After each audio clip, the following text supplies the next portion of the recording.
Welcome back to another episode of Transform Yourself, where we tackle all things weight loss, fitness, finding a better version of you, and we do it through the 4 M's of fitness: mind shift, meal shift, micro habits, and muscle building. I'm your host, Kacy, and with my husband, Tyler, and today we are diving into a topic that I see time and time again with women over 40, that's my target audience, who are on a mission to shed the unwanted weight.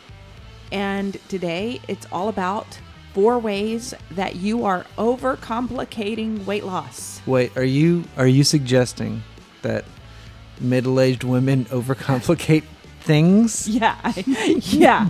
Somehow we have a talent for making things way harder than they ought to be. Yes. Yeah. It's weird. It's interesting. I know, right? I mean, I might be guilty. It's fine. So if you've been driving yourself crazy, or maybe your husband crazy, trying to lose weight, get comfy. We are going to try to simplify things for you because there's just no need to overcomplicate weight loss.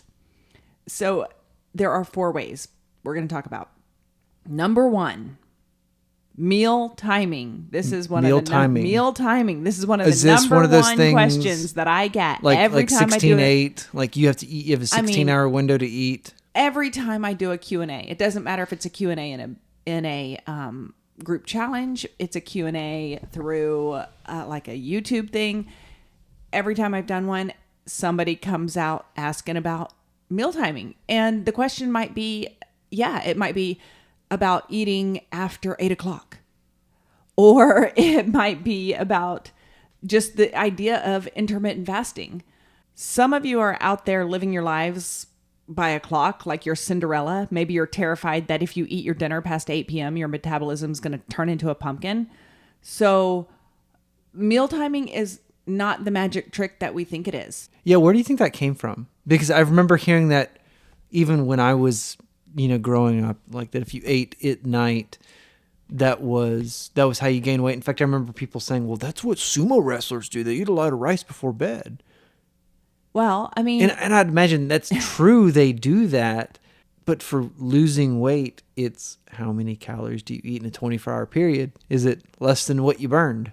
Period. That's it. That's all that it is. That's it. Now, it's that simple. There can, we're talking about purely from a weight loss perspective. Like I know that there are other benefits to fasting and other things like that, but for a weight loss, I feel like that's just unnecessary. You're adding a complication to something that's already challenging enough. Right. So what matters most for weight loss is just the total amount of food that you're eating, not when you're eating it. Yeah. So it's certainly not for the normal person. Right. When you get into like elite athletics, yeah, I'm sure that there is a timing component to optimize things. But for you and me and 99.999% of the population, it doesn't make a damn difference. That's right. And you're not going to store more fat at 8:01 p.m. than you are at 7:59. Yeah. So, I mean, that's not how the body works. So the truth is you can eat when it works for you. Mm-hmm. You're busy. You have lives. You have jobs, kids, maybe grandkids. Don't add meal timing stress to the entire mix of weight loss. Yeah. If you want to eat breakfast at 10 a.m. and lunch at 2 p.m. and dinner at 9 p.m., okay, that's fine. You're going to be fine. Yeah. Or if you're a person that doesn't enjoy breakfast, okay, you don't have to eat breakfast. Absolutely. Also, yes, absolutely. It's up to you. Yeah. If you want to skip a meal, fine. But I would hope that the meal skipping happens not because you're trying to restrict yourself. Like I'm not eating breakfast anymore because like you wake up hungry and you won't eat breakfast because you're restricting yourself because you feel like it's going to help you magically lose weight. Mm-hmm. That's not how that works. No. I would hope that if you are skipping meal, it's not for the reasons of trying to get fast weight loss. You don't like it. It's you don't like for to the eat. reason of actually listening to your body and saying to yourself, am I hungry right now? Yeah. Okay, I'm not hungry right now. I'm not physically hungry right now. So I'm going to not eat. I'm going Yeah. to wait until I am physically hungry. That should be the only reason you're not eating, is when you're not physically hungry. Okay. I guess, do you think it all comes from whoever created this whole notion that breakfast is the most important meal of the day? That has something to do with it? Maybe. I don't know. 'Cause I hear I'm that not, all the time still. I do hear it still as well. I don't hear as much as I used to hear it. I'm not sure I would jump on that bandwagon of breakfast is the most important meal of the day. Really, It's the best. it's It's you the- do it's love the- breakfast. it's the You think it's best. the best. I just don't know if it's the most important. I mean, it's, if you are somebody who works out mid-morning, yeah, sure, breakfast might be important. You know, as a pre-workout meal, like high in carbs and protein, that kind of thing. But again, most of us are here because we have a fat loss goal. Let's not overcomplicate things with meal timing. You need to focus on, are you in a calorie deficit Yes or over no? a Yeah. period of a day? Yes or no? That's it. That's it. Number 2 way that you are complicating fat loss. Those of you who constantly change diet plans. Yeah, you know who I'm talking to. The ones that are What do like, ooh, something, ooh. Like ooh, they look at follow that. every fad? Yes. Is that what you mean? Okay, so Yes. they did Atkins in the 90s. Well, and not just like Atkins in the 90s and the next decade they try something else, but like they're literally relying on a fad diet, and then the next month a detox, and then the next month they're taking a magic supplement, and then the next month they're following something some person said on social media that doesn't make any sense. It's that whole quick weight loss thing, and it's hard not to blame you for wanting to follow things because social media is flooded with misinformation. Well, and to be fair, before social media, it was Reader's Digest. That's true. You know, like I remember seeing stupid articles in those kind of magazines that, you know, for women, like, oh, well, you can lose 14 pounds in a week if you just eat grapefruit. And cayenne pepper. Yeah. Yeah. It is like these wild, like, oh, well, have you tried drinking a gallon of apple cider vinegar daily? Like, Right. don't forget, it's got to have the mother. But yeah, I feel some like women, it's ramped up a lot. It but- has. And this month they're doing keto, and next month they're doing intermittent fasting, and then the next month they're doing something else. They're following the shiny object of what Jan down the street was doing because Jan lost 5 pounds and they want to be like her. So if that sounds familiar to you, instead of focusing and jumping from one thing to the other, focus on one thing. And possibly that might just be having a balanced diet with a calorie deficit and movement, period. It can be simple. It doesn't have to be It should be complicated. simple. Yeah. Because if it's not simple, that means someone's trying to sell you something much more expensive. All right. Moving on to number 3, how you overcomplicate things. Number 3 is setting unrealistic goals.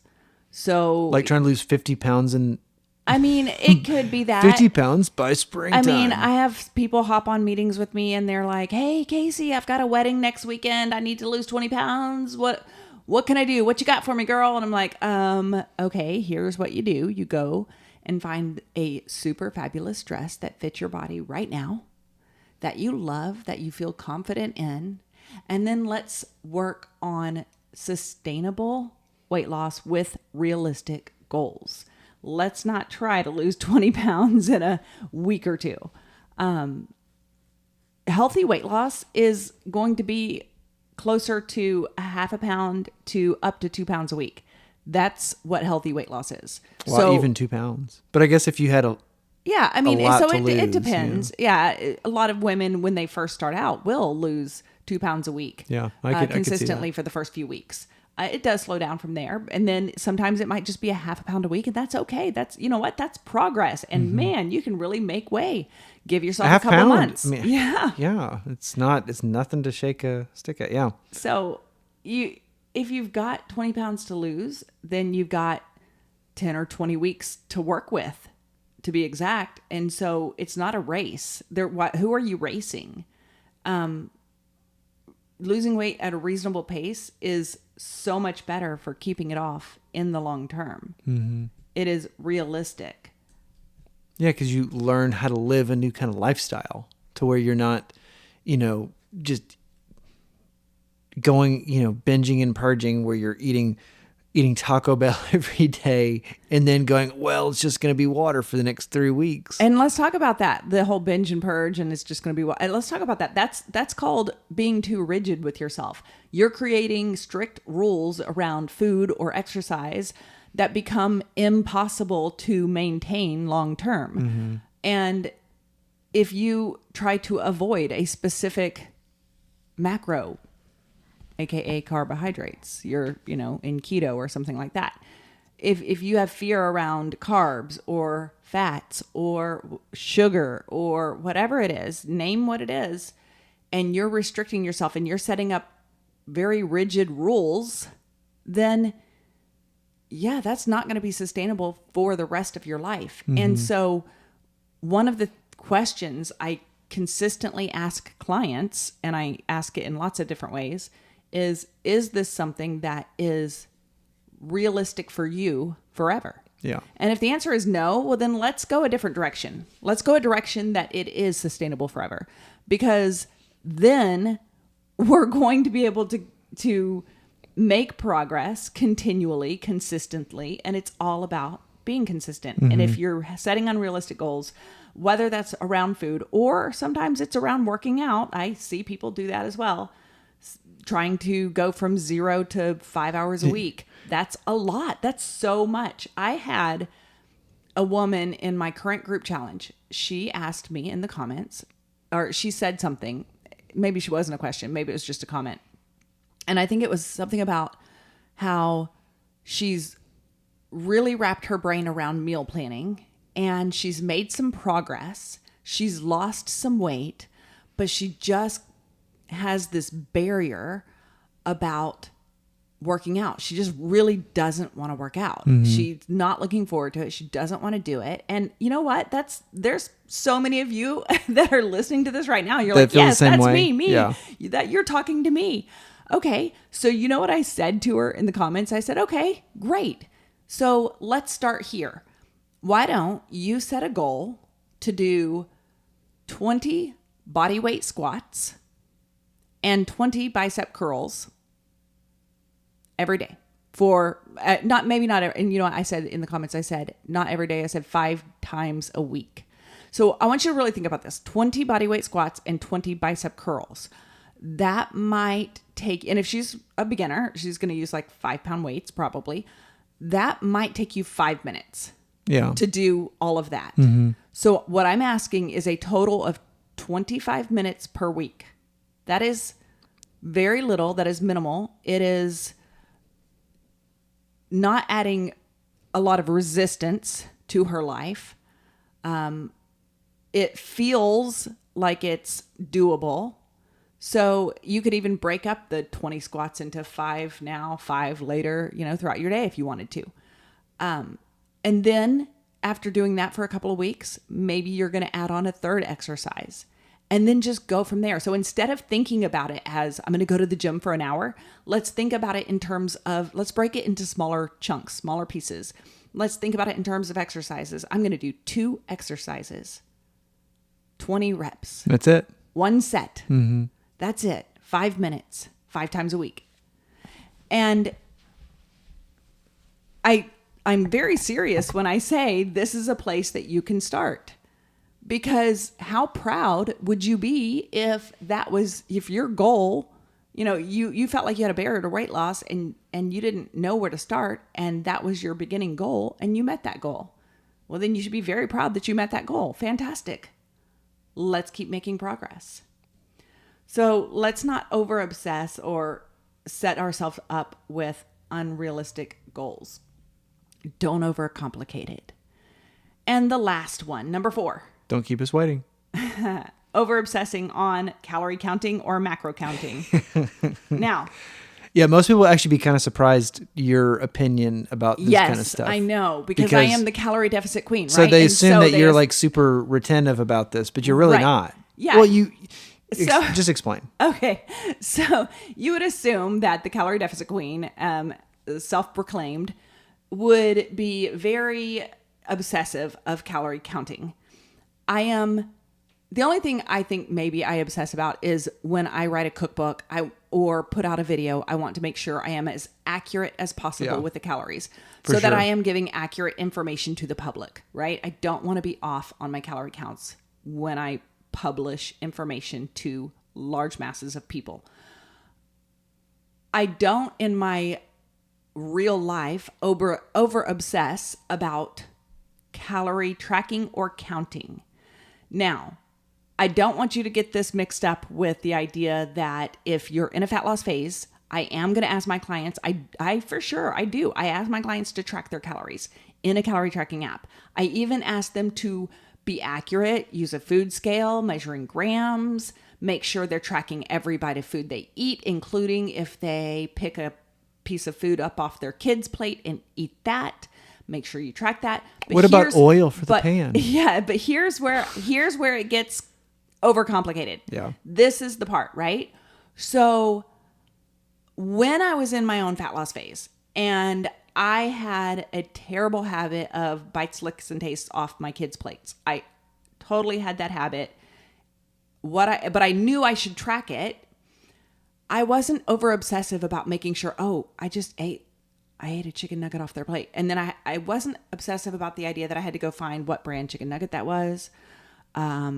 Figure out what size chicken nugget I ate, figure out exactly how many find that in the calorie tracking app. I would literally go into my calorie tracking app and whatever dinner I just ate, I would somehow like ramp up the calories on it, the serving size on it to add like another 50 to 100 calories to it.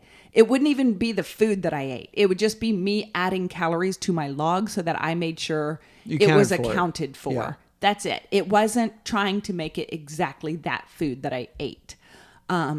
If I ate dinner at a restaurant, sometimes You just kind of got to guess. I would not know the calories, and women are very like upset about the idea that they don't know the calories of the food they're eating at a restaurant. Okay, well, let's just take a giant guess at it, and maybe let's overestimate ourselves as the plate you're eating based on what you know from what you have been tracking. You know, I might look at a plate and say, okay, this is probably around 800 calories. And then I would just I would go into my calorie tracking app, even if it was not pizza on my plate, and I would put in the word pizza and then just ramp up the serving sizes until it accounted for 800 calories. Because I wasn't concerned about all the macros. I was concerned about, am I in a calorie deficit? And a lot of times when I went out to eat, I was not in a calorie deficit. Yeah. But I was also working on being consistently in a calorie deficit, so I knew we actually did not go out to eat very much I was at really about to say something about that. In my opinion, if you were trying to lose weight, much like I say, you shouldn't drink because there's nothing good about it. Nothing redeemable. There's nothing redeemable when you're trying to lose weight. Nothing. Well, kind of the same thing with going out, just having a meal out. It depends. Totally depends. It's not perfect, but going out, you shouldn't be doing it on a regular basis. Correct. That is for sure. If it's brunch with the ladies and champagne every Sunday, no, we gotta reel back. Yeah, for sure. That. I'm not saying stop. I'm saying reel back. Reel back on like that, like every single weekend. 20-year reunion, like that is literally that's a good reason, in my opinion. Like that kind of stuff. That is a real reason to get together. A birthday. Great. Yes. Go out to your favorite restaurant but not on your just, birthday. Oh, it's Saturday. Right. Ooh, it's Friday. Yeah. You can't be that loose. Fajita Jacks, they have buy one, get one free and margaritas for $2. Yeah, no, let's not do that. You can't just do every Wednesday happy hour. Like you can't do that. Right. So, and let's go back to the whole macro thing. I don't want my clients to obsess about macros. I had one client tell me about a month ago that counting macros to her was like trying to play a mad game of Tetris, and she hated it. And when I told her, I said, hey, guess what? You don't have to count all macros. We're just going to focus on calorie deficit and protein. She was so excited. And her little analogy that she used about playing a mad game of Tetris, I mean, she's right. That's a good way to describe it. It is a great way to describe it. And that's how so many women feel. And if counting macros makes you feel that way, makes you feel overwhelmed and feel like, oh, this is work I don't want to do, this is not sustainable for the rest of my life, then don't do it. Let's reel back. Let's simplify things. Don't overcomplicate things. Let's just be in a calorie deficit and track our protein. And I'm not even telling you have to do that for the rest of your life either. You don't have to do that as well. I don't count my calories still like every day now. Yeah. I do not. I have an idea of where I'm at, but that's just basically because it's my job to know about what calorie counts I'm at. And if I happen to be publishing a video or in a cookbook, then yeah, I know how many calories is in it. And then I get to eat that meal. Yay. Serving sizes, real quick, something I want to say about this. So in some of my videos, I will make a dish, a baked good, enchiladas, whatever. I'll make a dish in an 8x8 casserole dish. And then I cut it into 4 servings. And people ask me, how much is a serving? It's a fourth of the 8x8 dish. Yeah. It's 1/4 of you cut it in 4s. Try to be this as equal as possible. And it's a fourth, but they're like, yeah, but how much is that? I'm like, I don't, it's a fourth of the 8x8 dish. That's how much it is. Like, I don't take out a ruler. I don't measure I don't do that. I guess it would be a 4x4, right? I mean, I guess that would be the best. Is that right mathematically? I'm trying to think to myself, is that correct? So we don't have to be over obsessive about, oh, I got to know exactly how many cups or how many this or that. If I make a giant stew or a pasta dish, I am getting better at making sure when I do that, and you know this, I've gotten much better at it. When I make a giant pasta dish or like the Thai basil chicken or the one dish meals that I make, then I will before we eat, I have to basically measure it out into how many cups the entire thing makes so that I can do a better job of giving the serving size. But here's the deal. Even if I didn't, you would still be able to be successful. So if it's not one of my meals or a recipe you're making and you're making your own recipe, it's okay to take a giant meal, separate it out into equal portions, because a lot of us have meal prep containers anyways. Separate it out into meal prep containers, 4 portions, 6 portions, do the division, but bam, you got your calories. Yeah, but what if a little more pasta ends up in that one and not so much in this one? Who cares? Right? It'll even out. It's fine. It's totally fine. We don't have to be so over obsessive and exact. Yeah. If you eat extra 50 calories today versus less 50 tomorrow, right, it's a wash. It is. Absolutely. So serving sizes, let's not over obsess on those. The raw versus cooked thing, I mean, I've said that multiple times. Yeah, better be consistent. It's better to be consistent than it is to care so much about measuring your protein source cooked versus raw. Or just in your calorie tracking app, people put in the word cooked. Put in ground chicken cooked, jasmine rice cooked. It will give you all the info based on cooked versus not cooked. You know, you can even put rice dry if you're measuring it that way. So just track it that way. And remember that food is fuel. It is not a full-time job unless you are the calorie deficit queen, and then it's a full-time job. But there's only one of me. So, all right, there you have it. The 4 ways that you are overcomplicating your weight loss and how to stop driving yourself bananas. It's not about being perfect, following some mythical set of rules. It's about making sustainable choices that fit your life and your goals and your body. Remember, it doesn't have to be about meal timing. It doesn't have to be about constantly changing diet plans. It doesn't have to be about these unrealistic goals. And it doesn't have to be about over-obsessing on calorie counts or tracking all your macros. Focus on the basics. Eat well, move your body, give yourself grace. And I hope today's episode gave you a little aha moment. If it did, hit the subscribe button, share it with a friend, somebody who might be making things more complicated than it needs to be. Thank you for listening to Transform Yourself. Until next time, let's keep it simple and let's stay committed to our journey. Adios.